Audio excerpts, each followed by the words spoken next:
Just want to be quiet. Yes. All right. Can we start over the prayer? Yeah. Are we not there? Pleasant good morning to all. As we are about to invite God's presence in this media conference here this morning, I pray that our hearts and our mind be in one accord as we approach the throne of God. Almighty God, Master of the universe, Creator of all things. Yes, Lord. Father, we come before your holy presence, O God, as we acknowledge you, our Lord and King and ruler over all.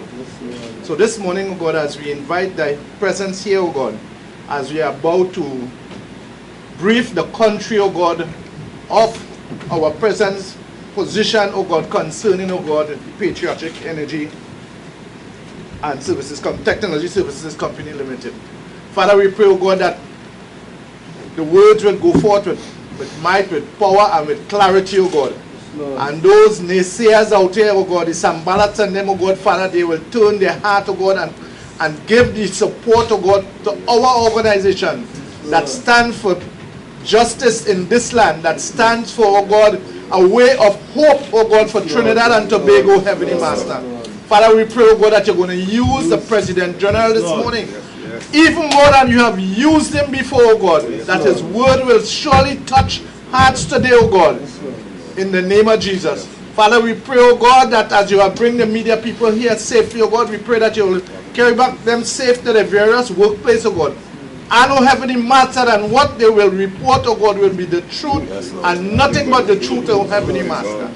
Father, we bless you for all that you continue to do for our organization, the Oilfield Workers Trade Union, oh God, and its members, and Trinidad and Tobago. In Jesus' name we pray. Amen. Amen. Amen. Thank you very much. Yes. Good morning to you, members of the media. Let me thank you for coming to cover this very important event at a critical point in the history of Trinidad and Tobago, but more precisely at a critical juncture in the history of the Oilfields Workers Trade Union. Let me first start by saying that the OWTU called this press conference this morning to put on public record the correct information as it relates to the build-up to the placing before the government a bid for the acquisition of the Point-a-Pierre Refinery and the port facilities. Let me also say from the onset that what we want to do this morning is to dispel any notion whatsoever that there was anything underhand anyway throughout that journey or process thus far. We also guarantee the country going forward into the conclusion of the acquisition of this process, there will be nothing underhand.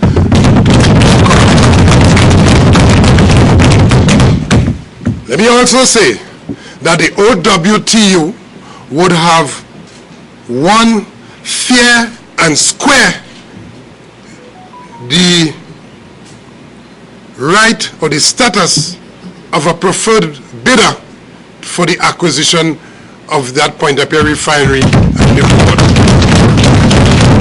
We beat out all of our competition, left, right, and center in this international competitive bidding process. And we came out in flying colors. And we did that without any form of corruption. Some people in the UNC believe that anytime you say success, it has to do with corruption. But that's the UNC way of life. That is not the OWTU way of life. The UNC will attribute anything to us or them achieving anything because of how they operate to corrupt and underhand practices and so on, backdoor dealings and so on. That's not the OWTU UNC. That is not the Oilfields Workers Trade Union. We stand resolutely from inception against corruption from the colonial masters to government past, government present, and any government. That's not at all our doing or our mission. We are totally against that. In fact, the reason why the UNC is in opposition today is because of rampant corruption. And we will have a lot to say about that issue later on in this presentation, and later on when we mount a campaign, a national campaign, should that become necessary if this issue is not retracted and cleared by the leadership of the UNC. OWTU is prepared to mount a national campaign against the UNC party with all of the corrupt dealings if they do not clear up this issue immediately.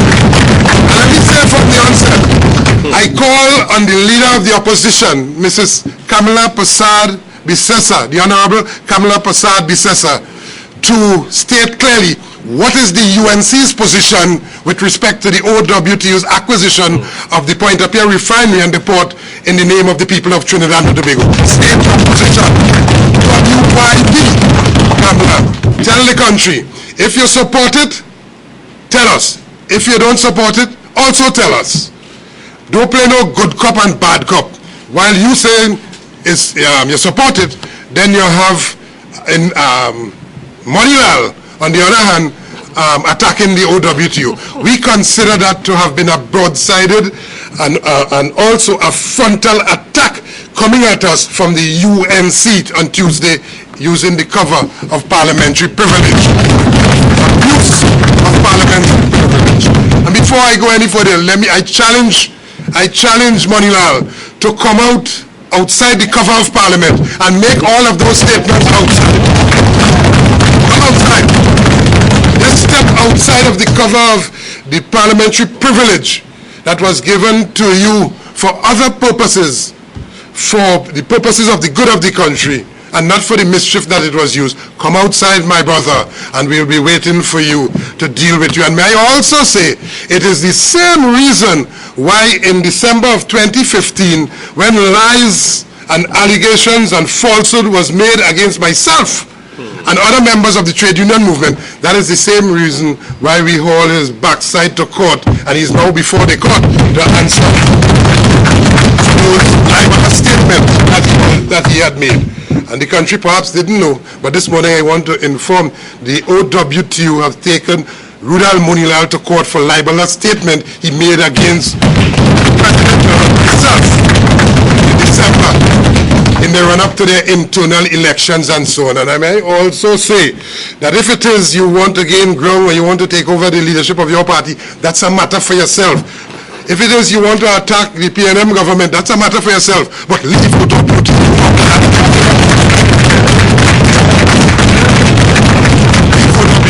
Totally out of that nonsense. But before we go further, I thought that we should bring some clarity to some of the claims. First of all, where's the picture?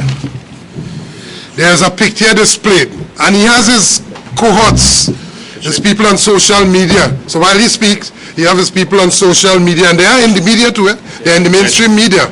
Yeah? Brave people in the mainstream media. Yeah? All right. That photo. Let's deal with that photo immediately. First, I want to invite the media. Let's just make up. Yeah.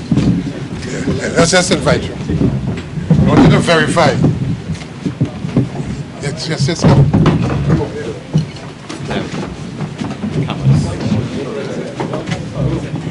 Yeah, come on. Yeah, I'll bring it. Follow. Make sure you. You make Shango, yeah, you. Yeah, you make Shango. You go.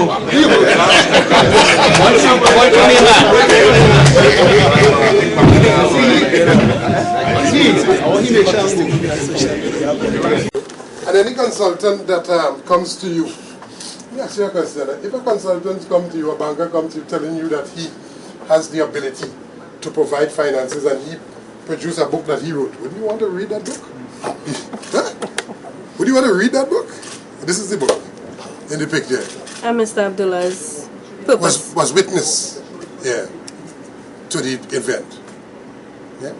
But is there a stall deal between the OWTU, between both parties? Well, we'll talk about that because since October last year, we'll talk about that. I thought that we'd get this out anyway, yeah? And then we get to the other thing. Thank you very much. Take some good shots.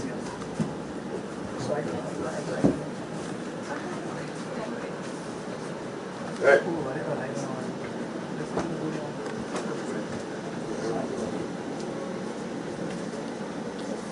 You making a movie? It's for you, you know. Yeah, come on. There you go. And the Refinery Hotel, where the OWTU revealed the proposal. We can prove to you that the refinery can, at the worst, can earn $400 million a year. At the best, at this point, over $800 million a year. This is all US. So it came out anyway. If you take on the balance sheet of Petrochem that is provided by the current board, you will find that 5,000 employees are earning roughly $800 million a year.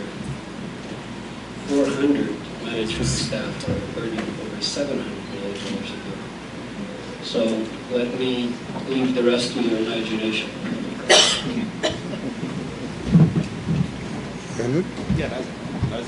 All right. Okay. And can we have the lights? This country stands to benefit tremendously with the latest. Right. Right. So we can continue. Now that we got that out of the way, because the point that we are making there is that it was no secret. It was no underhand or backdoor dealing. The papers, the newspaper on the 18th of October, this is the Daily Express, the following day, carried that event. As well as the Guardian also carried that event. That event was held at the Radisson Hotel in Port of Spain. It was a press conference where the world would have seen our interface and our agreement, thus at that time, to engage that particular consultant investment banker to provide finances for the OWTU. That's the point that we want to make. First point, that it is no secret, as purported by the Member of Parliament for Oropouche East, erroneously, and that it, from his part, it is total lies, fabrication, mischievous, malicious, and scurrilous. It's calculated not only to tarnish the reputation of myself and the entire OWTU, but it is also an attack, a most vicious attack on our chances to acquire the Pointe-à-Pierre refinery. In other words, if Muniral is speaking for the UNC, it's a most vicious attack because the UNC don't want us to acquire that Pointe-à-Pierre refinery. And we believe that they just want to get back in power and to press continue so that the UNC could continue to mismanage and to do whatever they please with those assets which would not benefit the people of Trinidad and Tobago. But absolutely nobody in this whole wide world will take away from us what is due to us, what we deserve as workers and as union in the interest of the people. Nobody. They don't care, the UNC that is, about the 5,000 workers. It's crocodile tears they were shedding, playing the supporting. But they wish that we could not have been successful in that bid process. Now that we are successful, the real fangs are being exposed. And you are seeing the real wolves coming out in various forms, trying to cut down our chances. But UNC, you failed before, you will continue to fail, and if you declare war on us, we will respond. We will respond. One of the people is not afraid of any battle at all with anybody. Ask the PNM. We're not afraid of any battle. Remind yourselves what happened to you in 2015. And of course, check the history. We are not afraid of anybody. We are peacefully going about our business in the interest of the people of Trinidad and Tobago. But if you attack us, partner, we will respond, I guarantee you. So before I go any further, I call again on the Honorable Leader of the Opposition, the Honorable Kamla Prasad Bisesa, to state clearly what is the UNC's position with respect to the OWTU's company Patriotic Energy and Company Limited acquiring the assets of the refinery and the port in Pointe-à-Pierre. If you are for it, state it publicly. If you are against it, also let us know. Don't play games with this. But if you are against it, or if you did not respond within 48 hours, the OWTU will mount such a campaign to expose, more than we have already exposed, the intent and the corruption within the UNC, the United National Congress, and its attempt to get at the Oilfields Workers Trade Union to take away from the people what belongs to the people. Yeah? We will respond, I assure you. Let me also go to some of the assertions that were made. Well, we have already dispelled the issue of the venue. You saw for yourself where the document was signed, and that document was an engagement letter so that we could have gone further with the particular investment banker to be able to explore all of the opportunities to provide financing for the acquisition of those assets at that time, and that was in October of 2018. We are what? In October of 2019. I want to outrightly, categorically, forcefully, with the abundance of clarity, deny the claim of Doki Singh and AV Oil involving anything with Oilfields Workers.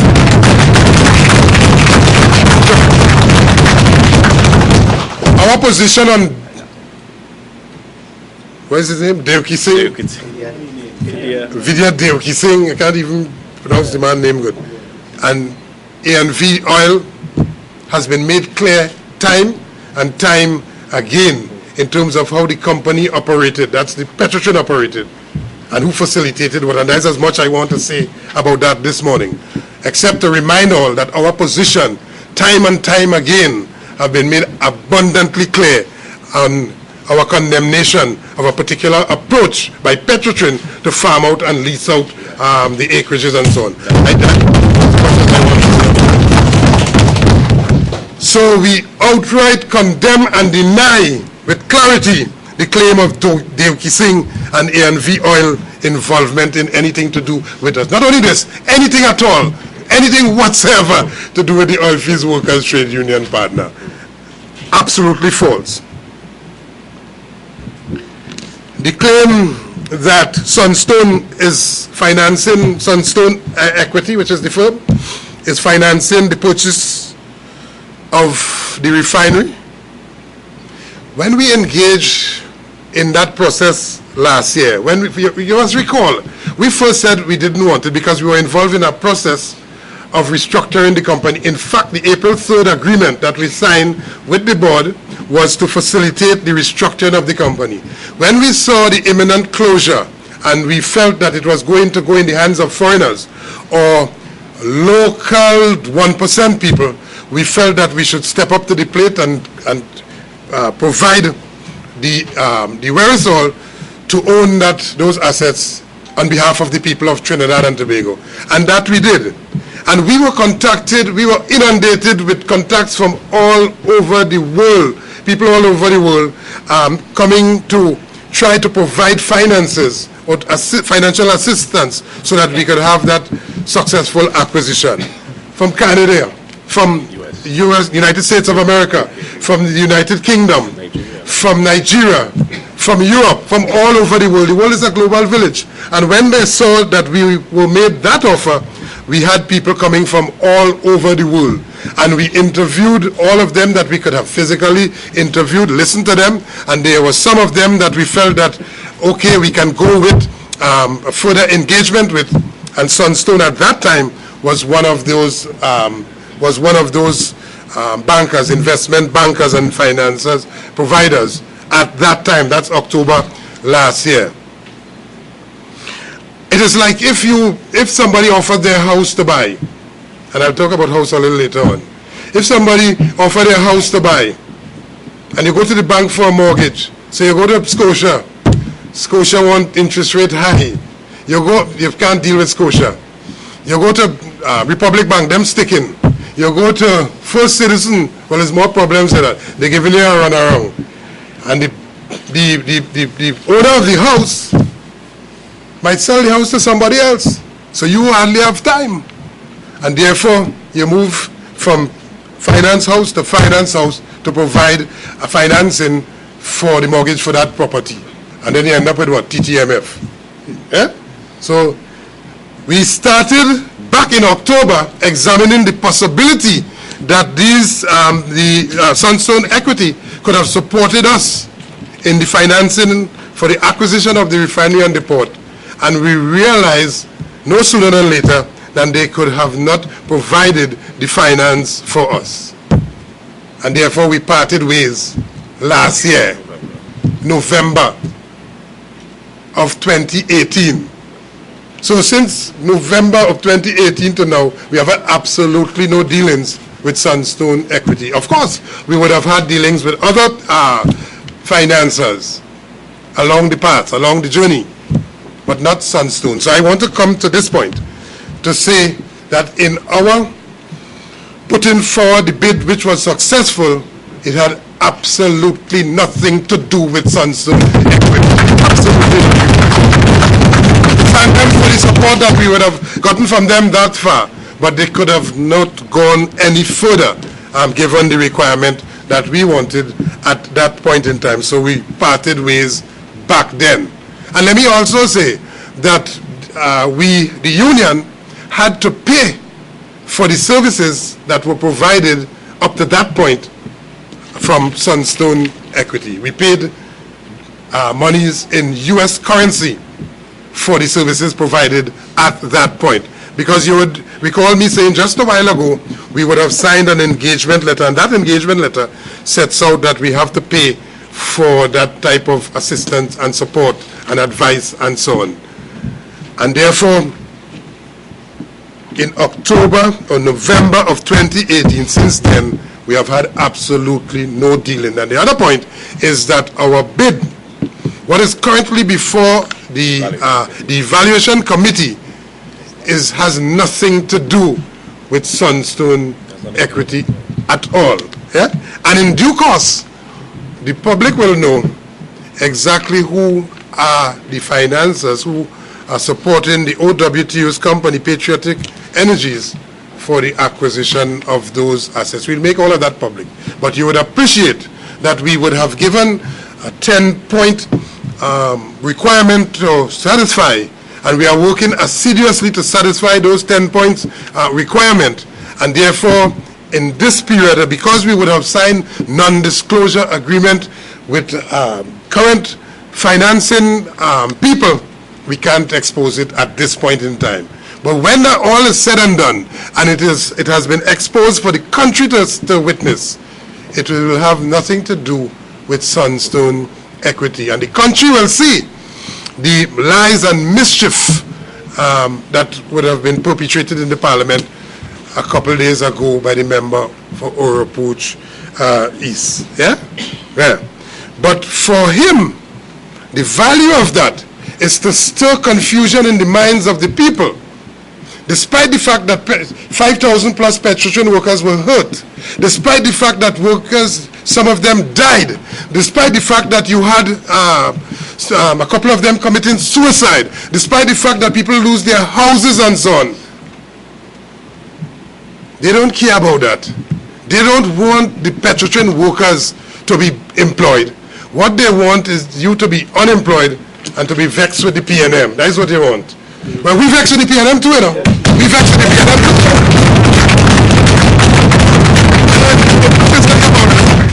And that is why we say that the PNM, the government itself, had absolutely no choice but to award to the best proposal, which is the Oilfields Workers Trade Union. So nobody gave us anything. Nobody gave us anything. It's not like those deals that were made from 2010 to 2015. Nobody gave us anything. We wanted fair and square with hard work, night and day, and paid plenty money for services for people coming from around the world. Okay, so let's answer some of the questions that were asked with clarity. When was the meeting held? On the 2nd of October 2018 is when that agreement was signed in that office that you just visited. Where did it take place? Well, in that office that you just visited and confirmed. Why this meeting took place is because, of course, we are going now, at that time we are going into not just talking with them and interviewing them, we are signing an agreement to see to what extent they can provide the financial support for us in our effort to purchase those assets. What was being signed is the very agreement, the very engagement letter. We're patriotic, paid by Sunstone. That is the most ridiculous thing I've ever heard. Because the OWTU would have broken investments we had invested otherwise. And I said it on many occasions. Thank God that our predecessors would have run a union that would have provided resources that we could have used to engage consultants and so on, professionals around the world, to put together a comprehensive proposal for a funding. So what does that mean? It meant that the OWTU had to pay. Nobody pay us. The OWTU had to pay, yes, good money in US currency to get the services of Sunstone. Claim that Duki Singh took out the photo. Let me also, I told you a while ago in the office, let me also say again for the record, it was the General Secretary who took that photo. I may bold to say that Duki Singh never set foot in that office. And I make bold to say again that I never set foot in any place, house, or where Duki Singh is. Never. Never. And of course, this is as no backhand deal. It is as public and transparent as it was made by the Oilfields Workers Trade Union. Because what? Because we do it not just for ourselves, we do it for the interests of the people of Trinidad. And all of those people in the parliament, the UNC people, who was thumping the desk when Munilal peddled those lies, you will continue to remain in opposition thumping desks as long as you allow Rudal Munilal to be Speaker of the Party. But I have some questions I would like the press, I would like you to do some investigation on a particular matter. Not necessarily connected, but a particular matter. We know that you are good investigative reporters and so on, and we would like you to use your good office and establishment to do some investigation. I would like you to investigate a house in Clark Road, Penal. A big house in Clark Road in Penal.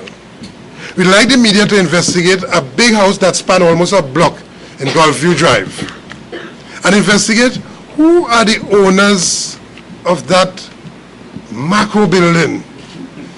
Yeah? You get tired if you try to walk from one end of the building to the other end of the building. It's about 40 buildings in one, but one big house, 23 big house. Investigate who owns that house. And if the house is on somebody's name for somebody, follow the trail investigate those two. And when you would have done your investigation, if it's thorough and complete, you will be amazed. And then you would recognize and remember the statement in the Bible, those who without sin cast the first stone. Amazing. What is the address? What's the street address? Yes, we are asking the media to investigate a house in Gulfview Drive, a big house. I miss it. Yeah? You can't miss that house. It's perhaps one of the biggest house or the biggest house. Yeah? The only thing bigger than that is the Gulf City Mall. Yeah. Yeah. And apparently they were trying to compete with that. So investigate who is the owner, whose name it is on, and another one in Clark Road in Penal. And we understand there's some little fighting taking place right now because some people want to give it up because it's on their name and they want to give it back and so on. But investigate that. Yeah? And also, we want to, through you, again, tell the UNC, so get your hands, get your dirty hands, get your corrupt hands off the oilfields workers.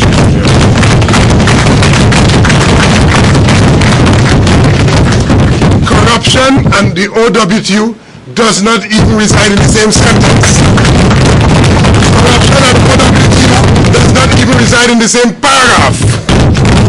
It does not reside in the same chapter, in the same book, in the same country, and the same planet. OWTU is corruption free.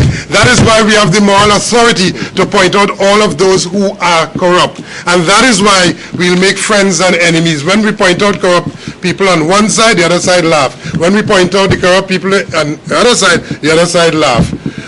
We have the moral authority to do that because we know full well corruption.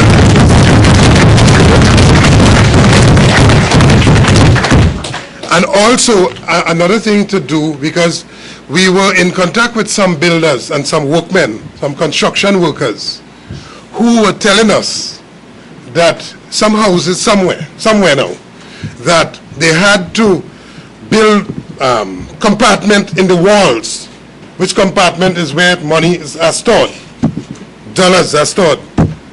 And my only guess is that because they can't account for that money, whoever the owners of those buildings are, they can't account for that money. It can't be banked, so they have it stored in compartments inside of those houses. So it's like the movie. If you are fortunate enough to be an investigator and you break the wall of one of those houses, what you would not see, you wouldn't only see mortar falling out, you would see loads and loads of good liquid cash falling out, according to the what we heard. But that is all of that is an aside for you to not necessarily connected to this. Yeah, I'm making this point because they like to sue because they will. Yeah, they like to sue. Yeah.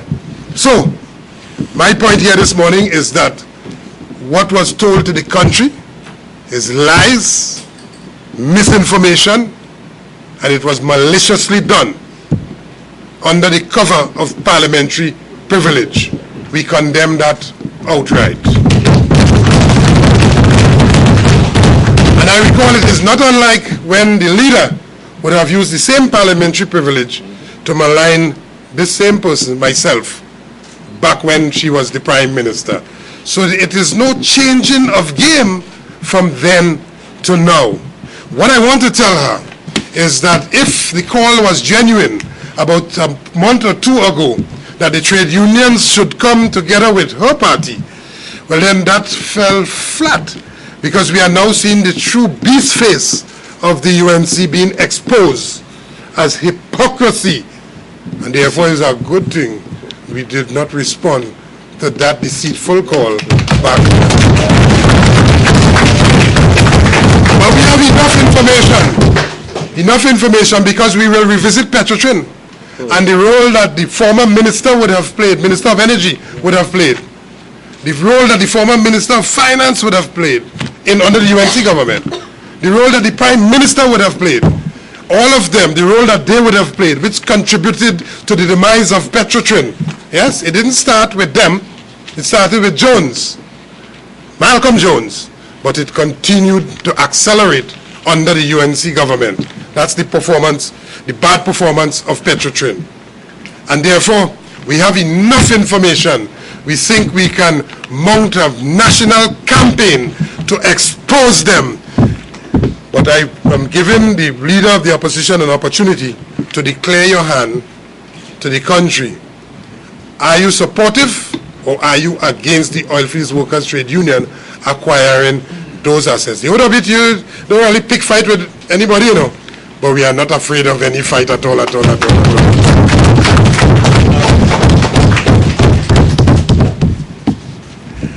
And so all the old talk about whether PNM give we for election and all of that nonsense, to me, that is irrelevant. It's irrelevant, you know why? Because we know what we did.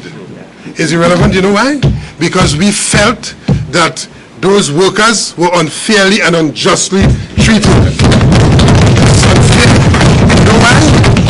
Because we feel that we have a responsibility to provide hope for those workers who would otherwise not have any hope, and for the people of Trinidad and Tobago who would have lose as a result of the shutting down of the refinery and shutting down of Petrotrin, the whole of the South. And therefore, San Fernando West, and the people on the line, and people in Point Fortin, and people in Le Bray, all of them should take note of who don't want the OWTU to get Petrotrin, and deal with those people who don't want the OWTU to get Petrotrin in a particular type of way when the opportunity presents itself. But I also want to say again with clarity, the PNM government didn't give us anything at all. What we got, we deserve it, we work hard for it, we spend our money, we invest in our money. No local entrepreneur, no local energy chamber, no local businessman, no local, what do you call them, the Chamber of Commerce and so on, or Employers Association, all of them who mounted off all sort of vacuous statements. None of them put their money, risk their money, their investment to acquire those assets. The OWTU, our ancestors' investment, to invest in an asset that not only our members would get, but the people will benefit. Because you know what's going to happen? Regular gas is going to come back for the people of Trinidad and Tobago. Apprenticeship program is going to come back. Contribution to art and culture is going to come back in this country. Reliable supply of quality products, gasoline, kerosene, diesel, jet fuel is going to come back in this country. Foreign exchange, which is very scarce, is going to come back in this country.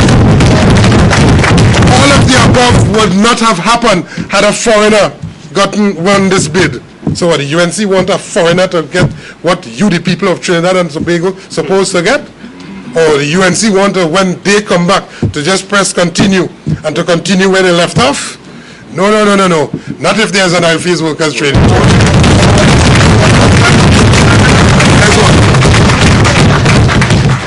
Yeah? So, the country is going to benefit enormously from the OWTU's acquisition of these assets. And may I remind everybody that what the others don't have, we have the competence of experienced workers, years of experience. We are going to have a company, Patriotic Energy, which has already been incorporated.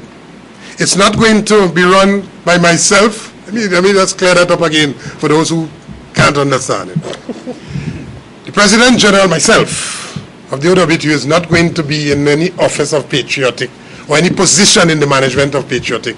That is not going to happen. As a matter of fact, let me remind everybody that I took a conscious, principled decision not to accept any board position on any board under any government whatsoever. While we maintain, labor should be in governance and we should be on those boards, the position of the President General must not be on any board at all. And that will happen to with even on the board of Patriotic Energy.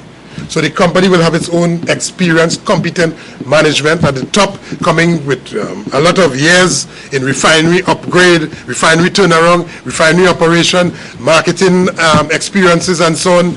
All of those things would come from a competent foreign management for the time being, of course, until we transfer those knowledge and technology to our locals. And they will be able to guide the local workforce in a direction we think they ought to be guided to be able to bring about the requisite success and so on. And for us, success has to take place, because failure is not an option. Failure is not a consideration. Let me tell you what you would not have there. You will not have, one, any corrupt management. You will not have that in Patriotic. You will not have in Patriotic Energy's political interference. You will not have that. You will not have corrupt people making decisions for their own corrupt means. You will not have that. All of which existed in Petrotrin that provided a cocktail for the failure of Petrotrin. What you will have is a clean, properly run company setting an example, perhaps which you have never seen in this country, for everybody to follow. Yes? With workers working together. And of course, you will not have a Munilal and a Ramnarayan interfering in the business. And finally, let me just say that if the announcement that was made in Parliament of the preferred bidder, if that preferred bidder was a financer of the UNC party,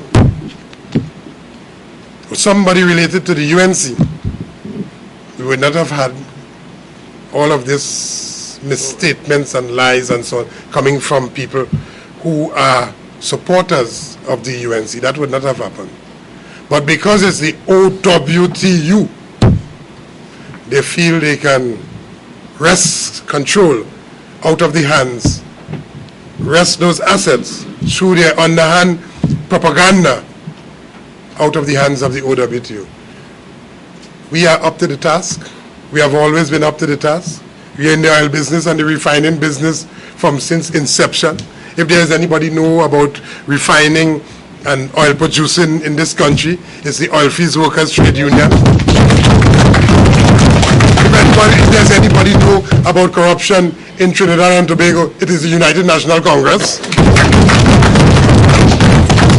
And therefore, let me say for yet another time, we will rather focus our energies in restarting the refinery, making sure go do verification and so on, because there are a lot of pilferage took place. They pilfer a lot of items and so on. The place is not properly secured. All of those things occur. The asset deteriorated over the last, almost the last year or so. We would prefer to get on diligently with the task of restarting the refinery and so on, and producing in a most efficient way for the country. And therefore, we don't want to be detained with any foolishness and any maliciousness coming from the UNC and Munilal. We prefer not to do that. But where our name is concerned, where our reputation is concerned, we will stop at nothing to protect the name of the organization. Thank you very much. We are open for questions.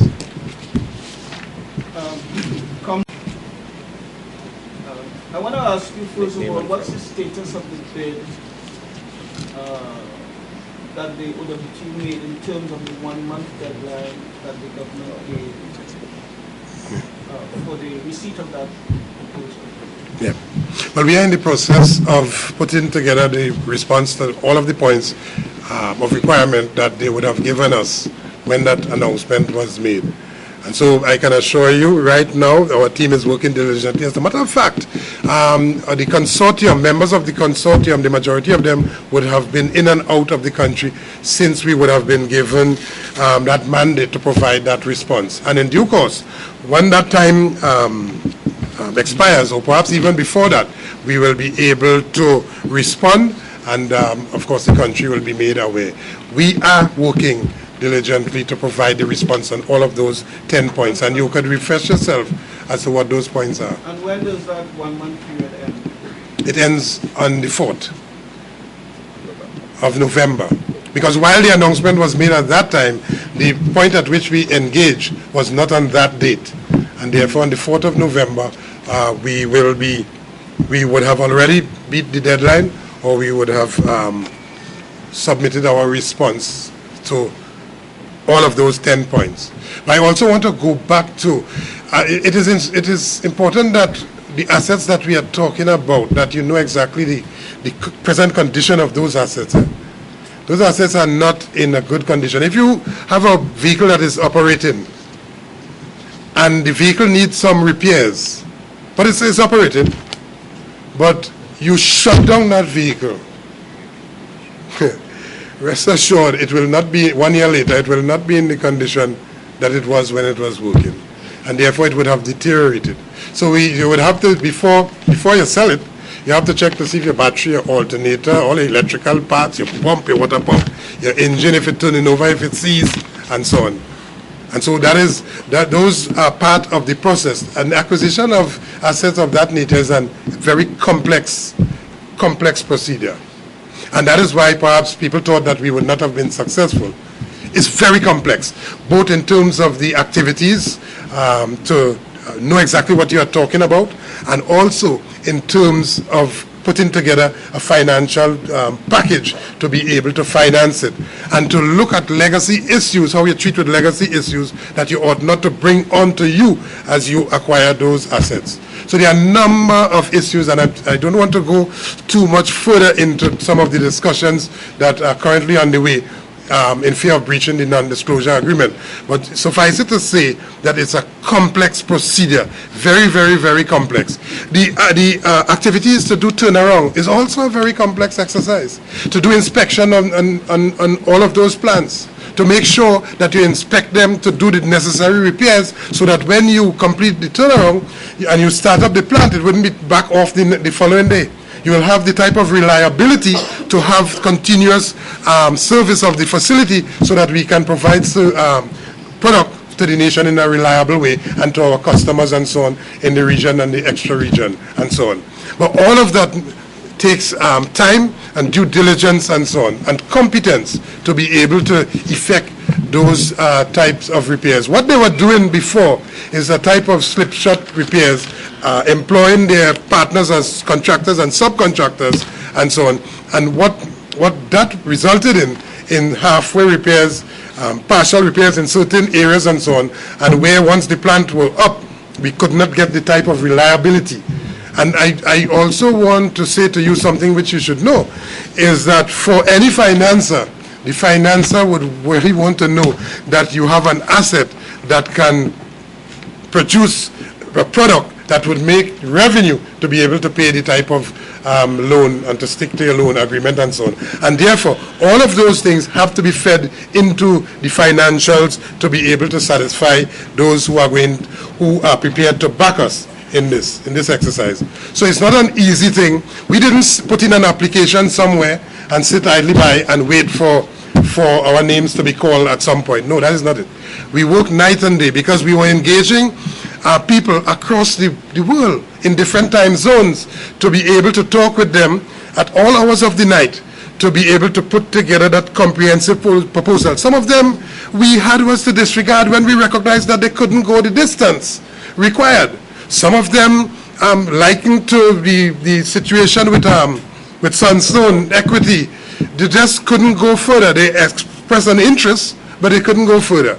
And therefore, the issue of reliable supply of crude, proper diet of crude to the refinery to ensure that we have a good blend, a good mix and so on, to be able to produce a product at a wider margin, all of those work had to be done. All of those reports from reputable people had to come in. Agreements on that had to be made to be able to say, listen, I'm getting my feedstock here. I have a reliable facility here, the refinery, and therefore feedstock, refinery, and markets, and so on. A proper marketing effort and marketing study, that which Petrotrin did not do. Because you know what? Petrotrin did not do marketing because they were marketing with their friends. Yes, they had their friends in corrupt arrangements where they were not going out to look for proper markets and so on where they can get bigger margins. And therefore, all of that we brought together. Listen, we told the government, past and present, we told the board that give us Petrotrin for 6 months and we would have cleaned it up. But they didn't do that because we'd have fired all of their backside at the top. And I want to say today, it would not be the OWTU pressing continue and we're going to continue how it was before. That company is going to run differently. Every single worker will be hand-selected to ensure on the basis of competence, competence, knowledge, experience, and so on, that he or she, when he goes to work, that he or she, because he now has or she has a good management, that what they say will be taken by the management. Because what you had before, despite the fact that people were working hard, you had a management that was disregarding good common sense and so on. Why? When you hear people disregard good common sense, check and see, it's all about the money.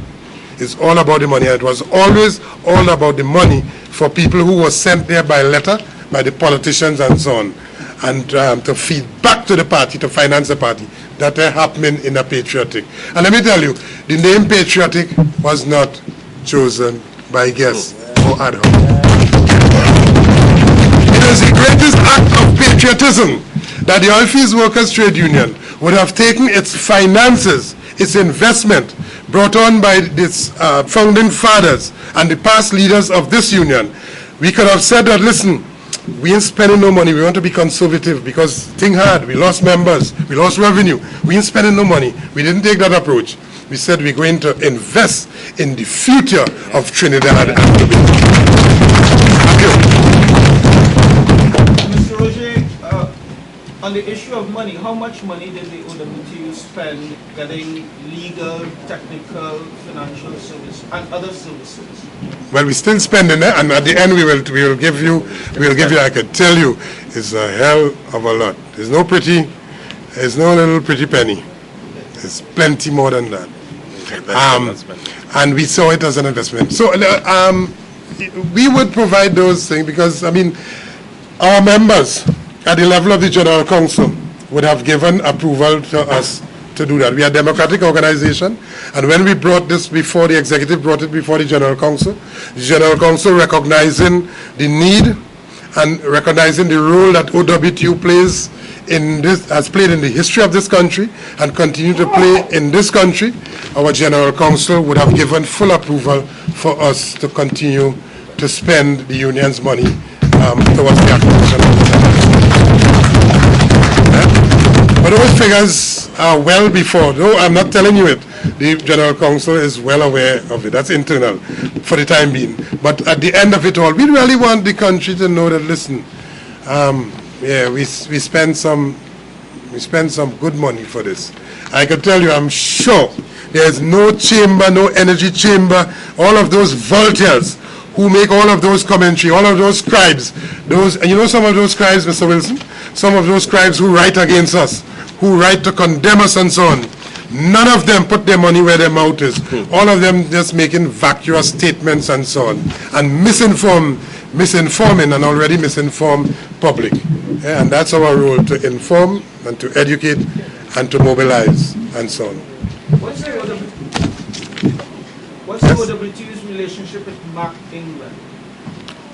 Just like Sunstone, they would have been having discussions with us. We would have entered into arrangements with us, but they are not the financiers for this bid. Yeah, they're not part of this bid.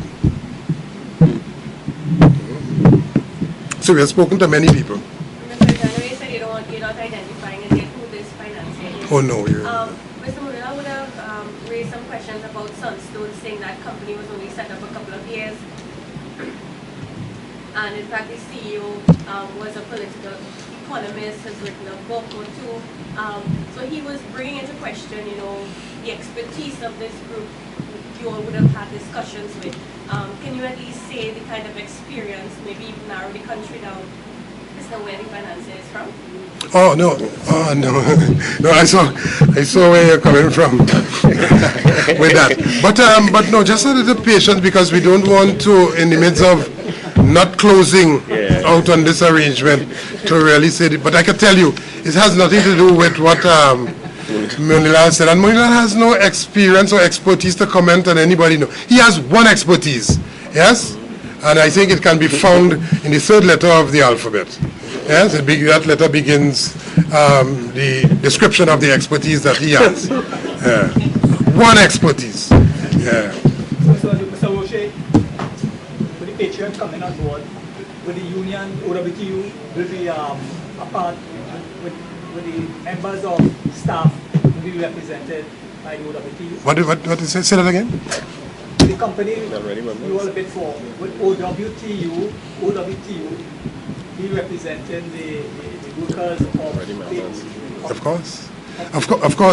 There will be a company by itself, with the management by itself, with policy directions to follow, and of course a union representing the interests of the workers. Would that be a conflict of interest? No, that will not be a conflict of interest. The OWTU employs workers right now. And the fact that we could be here, there's work going on downstairs in the accounts department.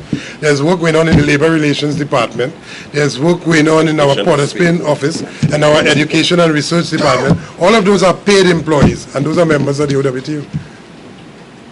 And they have their own representation. Yeah? And that has been functioning for how much years, the OWTU? How old? Yeah? As a matter of fact, it functions so well so that they can provide the type of service to give the level of support so that the officers outside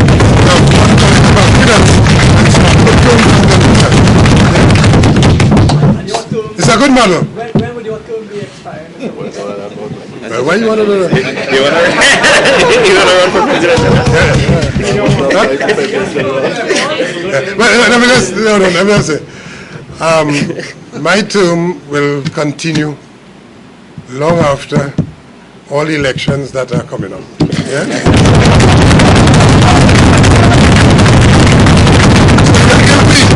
It will give me an opportunity, this person, an opportunity to comment across the board on what PNM do and what they do bad, what UNC do and what they do bad, and to point out the ills of everybody where those ills exist.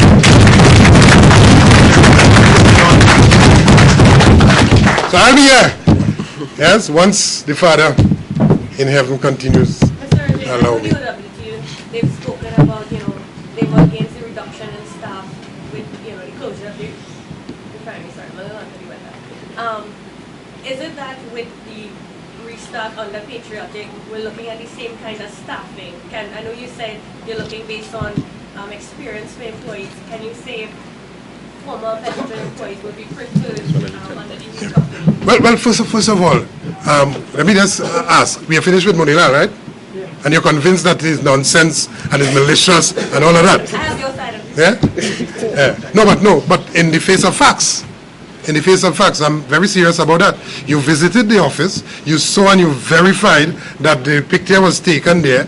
So I don't want it to be confused in any way, shape or form that Munilal can still gain resonance for that nonsense that he spoke under the cover of parliamentary privilege. Very serious about that. So now that we have disposed of that and him, we can deal with something serious.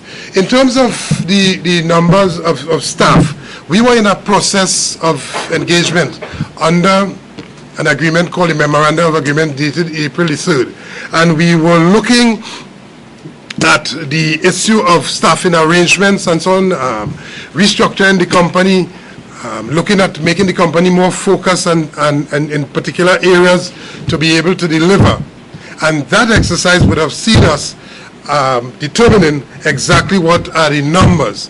In the present scenario, the org structure has been developed in terms of the numbers and so on. Those numbers have not been finalized, and therefore it is not for me today to put that out into the public because it has not been finalized.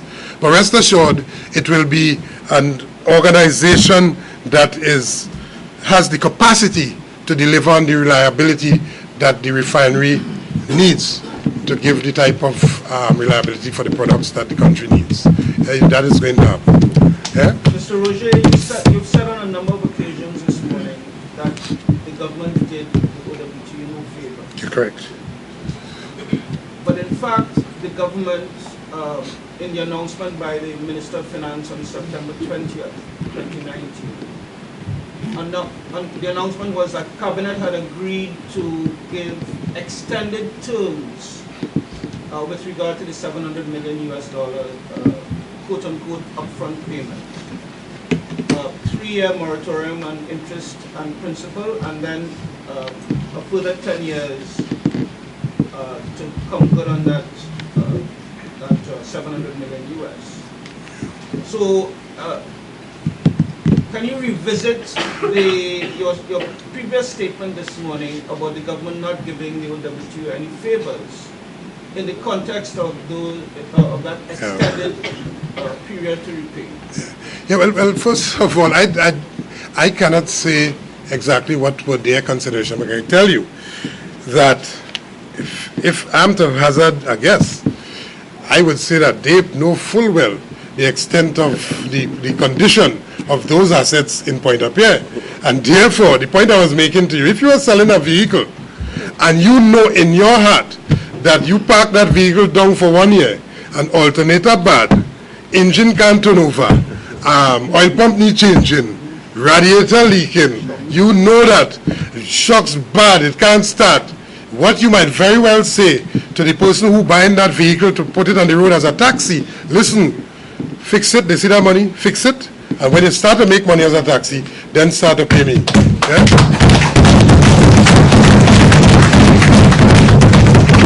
So that's some money have to be spent to bring that back. As a matter of fact, due diligence have to take place as to the extent of the repairs. And while we are talking about the asset, I think that it's important that people see what we're talking about. You in your mind probably feel it's something that you could start up. It's not so. Extensive repairs have to be conducted on those assets. And perhaps they would like to know, to be assured that once those assets are restarted, that there's the reliability going forward, that the country will benefit. Because I did say to you in many different ways how the country is going to benefit, all of which the country will not benefit if our competitors had wrest control of it. Yeah? And I think that what would be instructive too is for you to compare what the other bidders wanted to pay in comparison to what the OWTU pledged to do. And once you see that and you recognize it's chalk and cheese, and that it was another opportunity for those foreigners to take out of the country, I guess you would agree with me that any government should facilitate a local entity owning this asset in the country. The country stands to benefit enormously through all of the avenues that I had just enunciated. Foreign exchange, that is a problem now. It's going to come back. You yourself would have a problem if you go to the bank now to access foreign exchange for whatever reason. That will no longer be a problem. So any government seeing the long-term benefit would realize that what they did, and what they did, perhaps we should have gotten even more because of what we have put in. It's no favor, my brother, Mr. Wilson. It's no favor. So, did you congratulate us? I did. All right. Was the OWTU in a position to hand the government a check for $700 million at the end of the process of evaluation? Well, it's a process, yes, it's a process that we have to go through, which process was not complete. You must understand that nobody will agree to provide finance if there is nothing to be financed.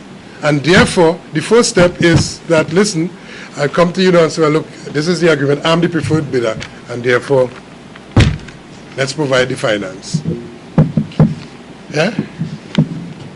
And yes. So that means the OWTU is prepared to hand the government a check for $700 million, as well as finance the renovation of the refinery. Is that what you're saying? It's all part of a process, which process would have taken a different level once we got to be the preferred bidder. Yeah? And all of those questions will be answered when the cows come home, which is not too long from now, because we are right now working steadfastly. We don't want to give away, Mr. Wilson, and you would appreciate the acquisition. I think you would have followed the TCL, which is the TCL saga, which is even less complex, but very complex to this point. But the acquisition of those assets at Point Apia is it's a complex procedure, and give us an opportunity to complete, and then we will answer all of the questions. Yeah? Rest assured that the country will. This is not just for the OWTU. The OWTU is the standard bearer, the flag bearer in the interests of the country. We won gold. We won an international race. I am aghast, flabbergasted, taken aback, surprised, disappointed, no matter how you look at it, to know that we would have gone out like Keishan Walcott, like Hazley Crawford, Penny Commission, Wendy Fitzwilliams, and so on. Yeah? And one goal. And when we come back, we didn't come back home to a hero's welcome. What the hell is that? Yeah?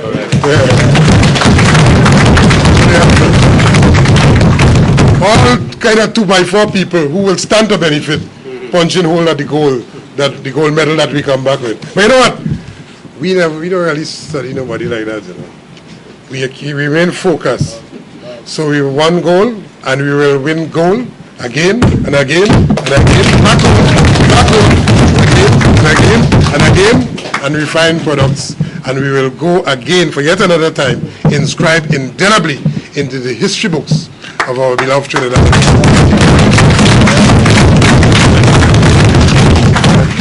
Just to settle in, when this financier is announced, we won't be seeing the opposition giving us some kind of ties with this person, and let's say, I know you distance all relations with the AV drilling, but yes, some other P&M associate. Totally. I assure you that. But then I can't say what this opposition will do or not do, because I don't live in the mind of and certainly don't live in the mind of that fella called Rudal Manilal. I don't live in the mind of that fella. Something else goes on in his mind, and I can tell you, as I did before, where his expertise lie. Not in oil refining business, yeah, not in acquisition business, but in something else. But I want to say finally, as you give me the opportunity, to again call on the leader of the opposition in 48 hours to tell the OWTU and the country, if you support us, our company, Patriotic, tell the petrotrain workers who today are suffering, if you support their union for the acquisition of the assets that would put them back to work. Tell them.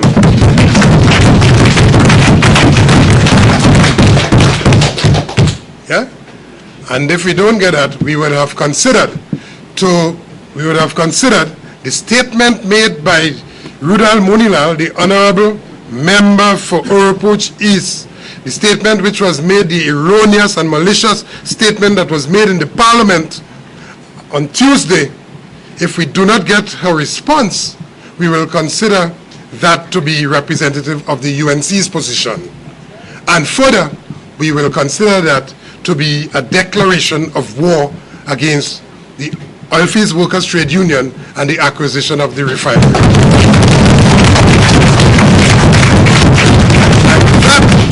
That we will respond to. Whether or not we have a refinery to start, we will take night to make day, because we are accustomed doing that. Go from pillar to post in Trinidad and Tobago, and to deal with the backside of anybody who are against us owning these assets. We want it fair and square, and nobody will take it away from us.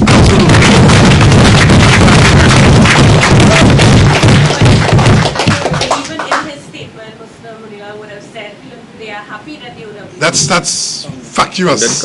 Yeah, and then make that statement after. I mean, come on. Yeah, that's a very deceitful and that's how they operate. Say one, speak to 3 and 4 sides of their mouth. That's how they operate. Can't trust them. Yeah. And I take personally anybody who attack the integrity of myself and the integrity of my union. Not this union. Not this union. You interfere with the wrong people, my brother. The wrong people, yeah. You're backing up the wrong tree. We know some trees where you could go and back up. Not this tree, not the Alphys Workers Trade Union. No. Think again, my brother. Do you have an idea of when the refinery will be started? Well, all of that has to do with the process to be completed, the whole question of thorough inspection and so on. It has to be properly well inspected. Those reports have to be collated and so on. And then a work program have to be put in place. All of the refurbishment has to take place. All of those things. I'm saying that not to give you a timeline, but to give you an idea as to what is to be done. And to put back a picture in the public's mind as to it's not a pretty picture inside there. It is a hell of a lot of work, but a challenge and work that we are up to. In fact, the only people that are up to that task is the Alphys Workers.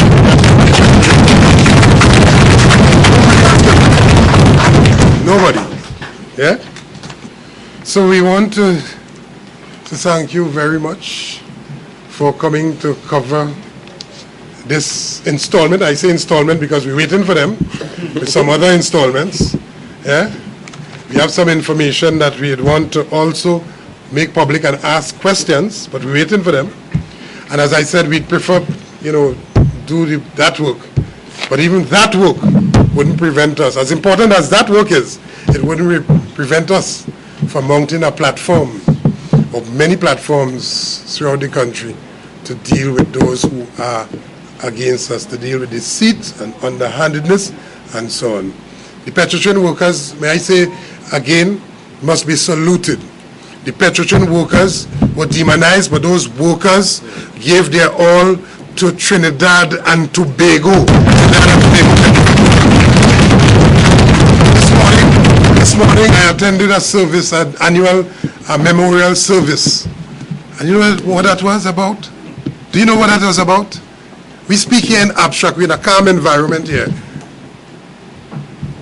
That was to commemorate and to recognize the death of 14 workers. 14 workers died, perished in 1985 in the Point-à-Pied port. And what were they doing? They went to work to perform a task that would have contributed to bring in revenue to Petrotrain so that the country would benefit. 14 people on one occasion, the biggest industrial disaster that took place, took 14 lives. 14 people, forget that, 14 people died in the oil environment, the port of Point-à-Pied. Same port that we are going to operate. And many more would have died subsequently and been injured and so on. Just to keep those assets going so that the country could be fueled and so that the country can gain revenue for an exchange, so where ordinary people in this country could have benefited. Fix roads, schools and so on, give grants, educational grants and so on. Over $60 billion. And that could not have come from the workers staying here and somebody pressing a button there and the thing operated. No. It came because people put their lives at risk to ensure that the country benefited. And I think that they have not been recognized properly. All right? So some of your danger really is that when you you cover these events, your editors, the 1%, what they do, they edit it out and so on. And then what we say here is not projected. So you do good work, Ivan. You all do good work, sometimes in the burning sun. But when you carry it, it's not to the best interest of the editors. And if you try to say otherwise, the danger that you would be in is they could fire you. That's the danger you're in. But the danger the petrotrain worker in is his and her lives are at risk when they go to work. That's the comparative. Mr. Wilson, you too are a victim of that. You would know that. And you know some people who are victims. So once you try to write in a certain way to project the truth, you are victimized. Yeah, that is how it is here. Because the establishment owned by a certain sector, they take you down a line, and if you don't conform, they malign you and so on. So we expect them to cut up all of this. But the truth is the truth, and the truth will always prevail. You see what they did? They give Molina all the coverage. Yeah? You see it? You see? Yeah. Front page, all of that. Yeah? Because there's another interest at stake. So they blot out the other part so nobody would recognize the office, but I made that public for you to see this morning.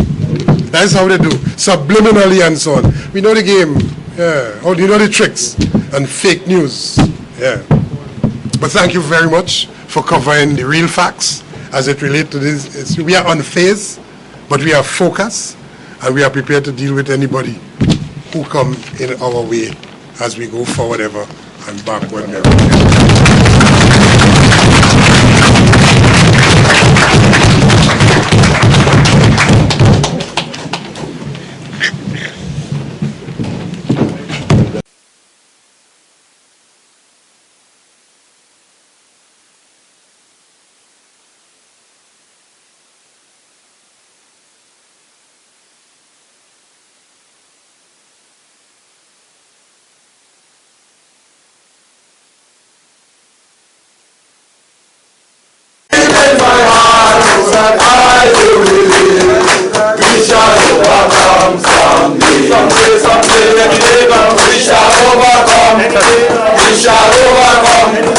We shall